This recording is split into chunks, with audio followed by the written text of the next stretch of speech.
در گفتگوی مستقیم تلفنی ما رئیس خدمات ضد انحصاری نزد حکومت جمهوری تاجیکستان عبدالصمد رجب‌زاده حضور دارند. این کس چهره خیلی جوان در حکومت ولی خیلی آینده‌دار هستند و در یک مدت کوتاه توانستند اعتبار نفوذ این خدمات رو بالا بردارند و این خدمات رو برای مردم جمهوری شناخته سازند و خوشبختانه این چیز برایشان میسر گشت و طبق درخواست خوانندگان هفته‌نامه تاجیکستان ما تصمیم گرفتیم که امروز چنین یک گفتگوی مستقیم تلفنی در روزنامه ما به حکم عنعنه در آمده است دایر نماییم. من فکر میکنم عبدالصمد رجب‌زاده هیئت خودشان رو معرفی میکنند. محترم همدمپور، من به نهایت سرفرازم که امروز در روزنامه تاجیکستان با خوانندگان روزنامه گفتگوی مستقیم دارم. از اون سطح همکاری که میبعد بین روزنامه تاجیکستان و خدمات ضد انحصاری قرار میگیرد ما نقشه های زیادی داریم. از همین خاطر امروز با مقصد شناسایی با مقصد براه موندن یک پول همکاری هیئت راهبری کننده خدمات ضد انحصاری امروز حضور دارند در دفتر کاری شما. بسیار خوب.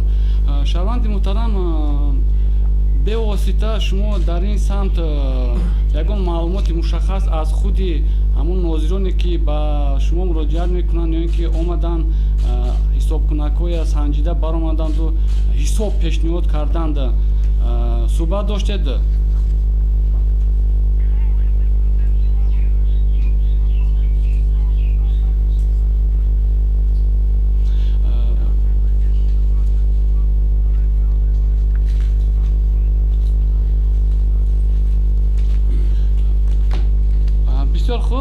بسیار خوب. برای که من این سوال دادم، موافق قانون جمهوری تاجیکستان درباره مونوپولی طبیعی سوبیکت مونوپولی طبیعی وظیفه‌دار است که از تا مورد عمل قرار گرفتن نقدنامه‌ای که با خدمات ضد انحصاری با موافقه رسانه تصدیق کرده شده است با استعمال کنندگان معلومات ضروری را رسانند.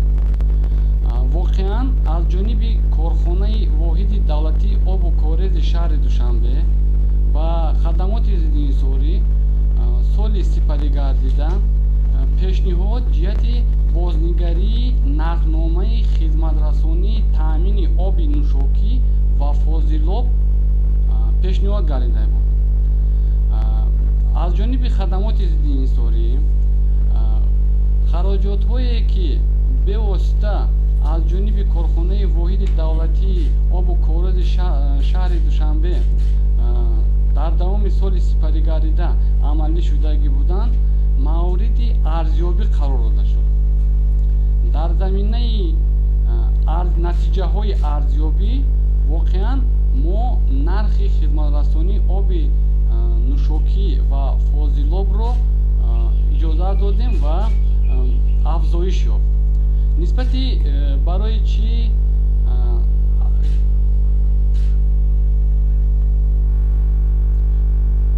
بله من حاضر شرح میدم.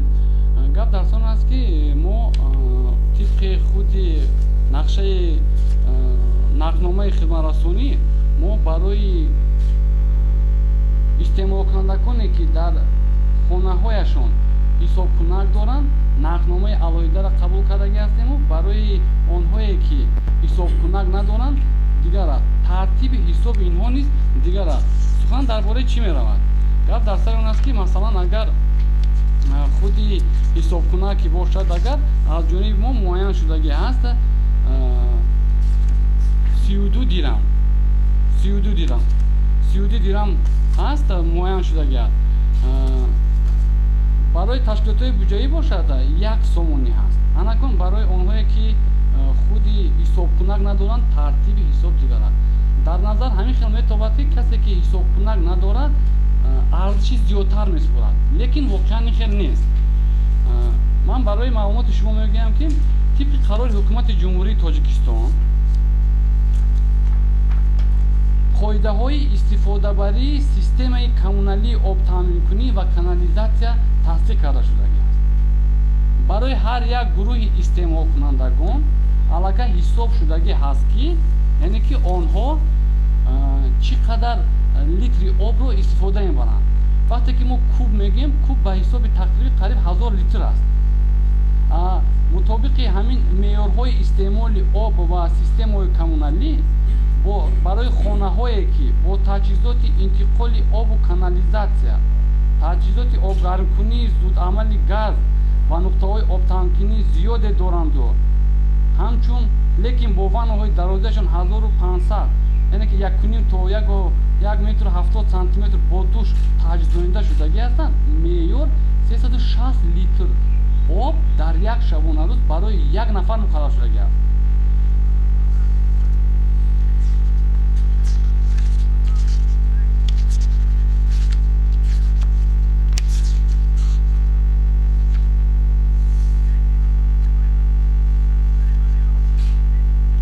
бале тақрибан ба сари 10-18 куб мешавад дар давоми як моҳ. онҳо аз рӯи ин ҳисоб ба шумо ҳисобнома пешниҳод карда баъд шумо дар асоси ҳамин пардохт мекунед. ҳозир агар як куб агар 1000 литр бошад 10-18 литр гиред агар ҳисоб кунед ки шумо чӣ қадар бар сари ҳар як одам дар як шабонарӯз сарф мешавад. аз ҳамин нуқтаи назар онҳо муқаррар кардагиаст барои ҳар як истиқоматкунандаи хонае ки дар он ҷо ҳисобкунак насб шудагӣ нест. ин меъёр аллакай қабул шудагӣ аст. чӣ хеле ки ман қайд кардам бо қоидаҳои зикркарда ки бо қарори ҳукумати ҷумҳурии тоҷикистон тасдиқ карда шудагӣ аст.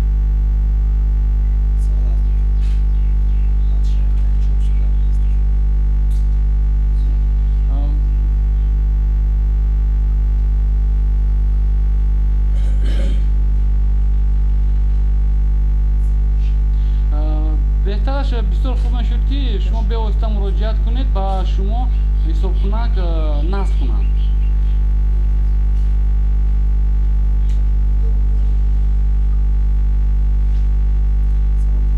саломат бошед.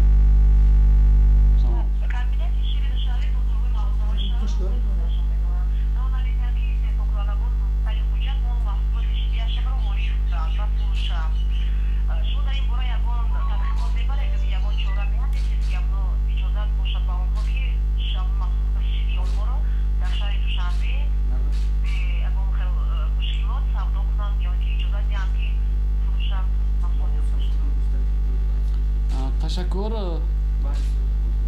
воқеан аз ҷониби хадамоти зиддинисорӣ мунтазам мониторинги бозорҳои муайяни молӣ гузаронида мешавад ва тибқи муқаррароти қонунгузории соҳаи зиддинисорӣ ҷиҳати пешбурди фаъолият дар бозорҳои молӣ ва андешидани тадбирҳои зарурӣ чораҳои дахлдор андешида мешавад.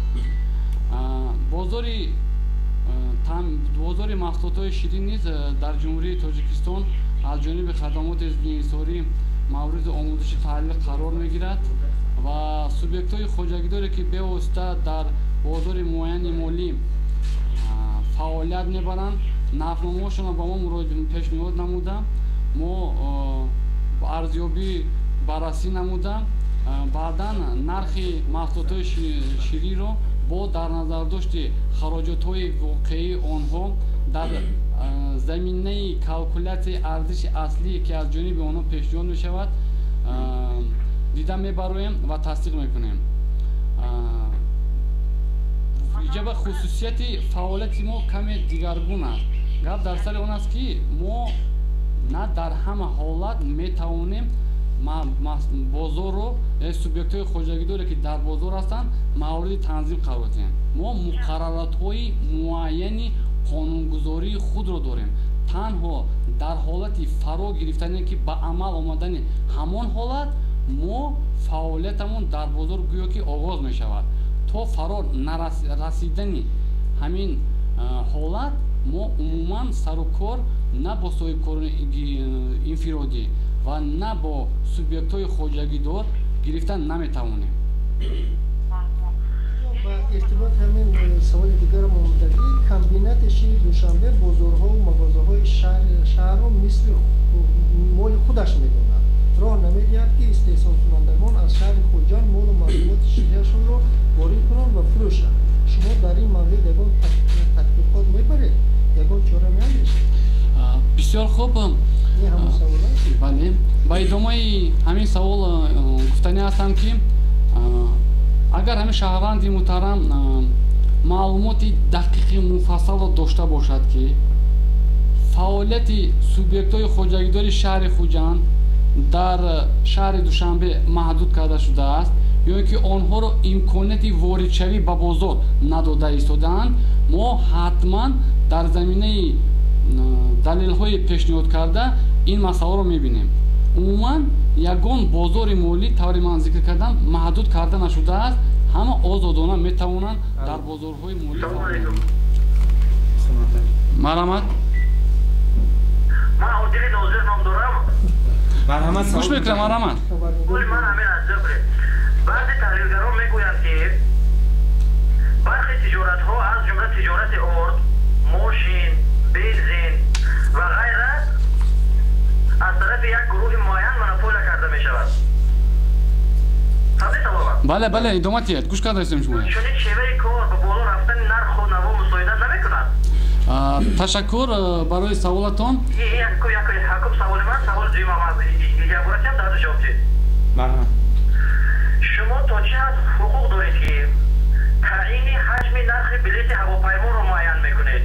مثلا نرخ دوشنبه مسکو، دوشنبه سنت پترزبورگ، دوشنبه ولگراد $455 که 4 ساعت پرواز تشکیل میکند و نرخ دوشنبه نیویورک، مسکو نیویورک که 12 ساعت است $220 تشکیل میکند. تشکر. وابسته به مسئله شما در این یوم بازاری معین مالی با گفت شما منوپولیا کردنی سوبیکت‌های خوجگیداری. من یک چیز قید کردنی هستم که عموما سوبیکت‌های خوجگیدار که با عباره با اصطلاح اون که شما مونوپولیست میگید در این مورد استفاده بردن اونقدر قابل قبول نیست. در بازار معین مالی این یا اون سوبیکت موقع فرمایی دارد، دامینانت است. یعنی که سوبیکتی که موقع فرمایی دارد این تماما دیگر است و سوبیکتی که طبق همچون مونوپولیست است، طبق قانون جمهوری تاجیکستان همچون درباره منوپول طبیعی همچون سوبیکت منوپول طبیعی حساب می‌کشد این دیگر است. مثلا طوری که من حاضر خصوصیت فعالیت خودمان معیارهایی که فرا گرفته شده تنظیم قید کردم اینو بازار آرد میگیریم. ما معلومات در دست داریم. مرحمت. این وابسته به واردات. این زمان با واردات آرد در جمهوری تاجیکستان 77 سوبیکت خوجگیدار مشغول هستند. در دوام سال 2014 از جانب آنها 189,000 تن آرد وارد کرده شده است. اناکنون بیاید از روی معیارها میبینیم. ما 7 سوبیکت اول میگیریم. سوبیکتی که اصلا حصه‌اش در بازار نظارت است آجیان است 15.1%. دوم جوانان است 11%. و سوم شوکت سوخت است 9.3%. اهمیتی مجموعی حصه 3 سوبیکت خوجگیدار که زیاده از 50 علاقه اینجا با حساب کنیم علاقه так 20-35%. یعنی که ما نیستن سوبیکتی که در بازار موقع فرمان دارن نیستن. ما این بازار رو تنظیم کردن نمیتوانیم. نیست. اگر همین معیارهای ما رو که فرا گرفتن در حال ما نرخ اونها به تنظیم میدیم فرا میگیریم. حاضر شاید اگر یک کارخانه از 35 بالا باشد یا 3 کارخانه یک کارخانه از 35 بالا باشد با طور بواسطه همچون سوبیکت خوجگیداری موقع فرما اعتراف کرده می شود و با فهرست وارد کرده می شود فعالیت وی وابسته به نرخگذاری تحت تنظیم قرار داده می شود.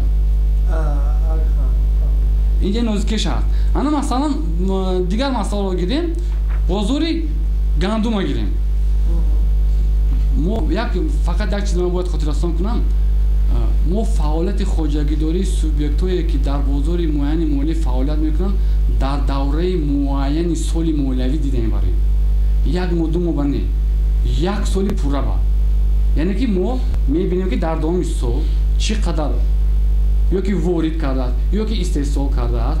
ما تمام خراجاتشون ارزیابی میکنیم. بعد که معین کردیم، مثلا این استحصالی رو در نظر داریم، ما موقع اون رو معین میکنیم. نه که هنگام وارداتی باشد، ما تکیه اینه که زمینه تحلیل ما این معلومات‌های گمرکی است. استحصال باشد، آماری است. در دیگر حالات ما دیگر معلومات رو دسترس میکنیم. مثلا توسط کارخانه واحد دولتی روی آهن که چقدر حجم با جمهوری تاجیکستان توسط روی آهن وارد شد. دیگر حالات هم هست، ما میتوانیم که حسابات هایی که سوبیکت های خواجگیدار با کمیته انداز میسپارند در زمینه دسترسی معلومات های اندازی بازار رو تحلیل کرده موقع سوبیکت معین کنیم. تشکر. نسبت سوال دویمشون واقعا شاید این سوال دویمش نسبتی چطور بود؟ چطور یا مهم است. برای خواننده بسیار مهم است. بسیار خوب. سوال زیاد آمده است. وابسته به مسئله مذکور من یک چیز رو قید کردن هستم که طبق قانون جمهوری تاجیکستان درباره مونوپولی های طبیعی ماده 5 ساحه‌هایی که تحت تنظیم نظارت فعالیت سوبیکت‌های مونوپولی طبیعی قرار داده می‌شوند تنها در سمت خط‌سیرهای محلی است. این مطابق قانون مقرر کرده شده است. ما اگر معین کنیم که در بازار خدمترسانی علاقه هوایی در خط‌سیرهای محلی سوبیکتی که موقع فرما دارد، ما نرخ چیپتاها را در تحت تنظیم قرار دهیم معین کنیم. این زمان جمعیت سهامی کشاده تاجیک ایر همچون سوبیکت خواجگیداری در بازار معین مالی موقع فرما داشته فعالیت دارد. این زمان وابسته به مسئله مذکور ما کاربری کرده ایستادیم بازار را با در نظر داشت نتیجه های فعالیت سال 2014 موردی تحلیل آموزش قرار داشتیم. نسبتی مسئله که چرا در خطای روی بین المللی اینجا به هنگام معین کردن ارزش چیپته ها این یک چند عامل ها رو باید به نظر گیرید. سخن درباره خودی بندکنی کرسی ها در فرودگاه می رود. این از یک طرف مثلا تو چقدر بندکنی پرکنی سمالیات یعنی که به عمل نمیاد. علاوه بر این باز اینجا مسئله خاراکتری موسمی است. اهمیت داده باشد در موسمی هست مثلا که وقتی که مهاجرای مهنتی ما باز میگردن پرواز از این طرف نرخش ارزان‌تر است. این خیلی عامل ها بسیار است. این وابسته به طلبات و تکلیفات در بازارها است. وابسته به خطرهای محلی من هم قید کردم تحلیل آموزش ادامه دارد و امیدواریم که ماهی روان حرکت جنبست می شود و با خوانندگان وابسته مسئله مذکور بازمون معلومات مفصل‌تر داده می توانیم به شما. بسیار خوب، تشکر محترم همدمپور. در نوبت خود من از نام خدمات دینی‌سازی و هیئتی که امروز نمایندگی میکنند خدمات دینی‌سازی نزد حکومت جمهوری تاجیکستان و میانه‌داری خودم رو با گازت تاجیکستان رسانیدنی هستم و امیدوار آنم هستم که من بعد همکاری ما در یک سطح قرار میگیرد که باعث منفعت‌های طرفین میگردند و ما همه وقت کشاده هستیم. ما کوشش با آن خرج میکنیم که فعالیت ما همه وقت شفاف باشد و با امید همکاری های من بعد و با امید پیشبرد فعالیت امیدواریم که این واخوری آخری ما نمی شود و منتظم چنین واخوری ها چنین کاربری ها ادامه خواهد یافت. تشکر زیاد.